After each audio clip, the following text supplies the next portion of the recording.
គឺជាច្រកចូលទៅក្នុងស្រះមួយដែលមិនសូវមានមនុស្សមកដល់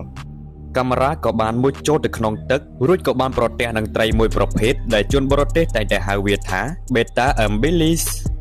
អំបូរត្រីព្រៃមួយប្រភេទនេះចូលចិត្តរស់នៅតំបន់ស្រះដាច់ស្រយាលអំពីភូមិស្រុកវាតែងតែចាប់សត្វល្អិតធ្វើជាអាហារដូចជាដង្កូវទឹកនិងចៃទឹកជាដើមត្រីក្រឹមមួយប្រភេទនេះចូលចិត្តធ្វើសម្បុកធំព្រោះថាការបន្តពូជរបស់វាម្ដងវាបានកូនច្រើនខុសអំពីត្រីព្រៃទូទៅ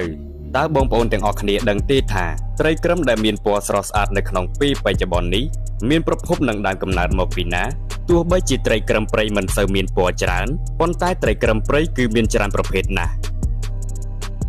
ដោយមនុស្សយើងបានយកត្រីក្រឹមព្រៃជាច្រើនប្រភេទមកបង្កាត់នៅពេលដែលបង្កាត់មួយចំនួនទៅមួយចំនួនធ្វើឲ្យត្រីក្រឹមមានពណ៌ប្លែកៗកើតចេញជាបន្តបន្ទាប់ដូច្នេះហើយត្រីក្រឹមព្រៃគឺមានតួនាទីសំខាន់ណាស់បើគ្មានត្រីក្រឹមព្រៃក៏គ្មានត្រីក្រឹមដែលមានពណ៌ស្រស់ស្អាតដូចនៅក្នុងពេលបច្ចុប្បន្ននេះដែរ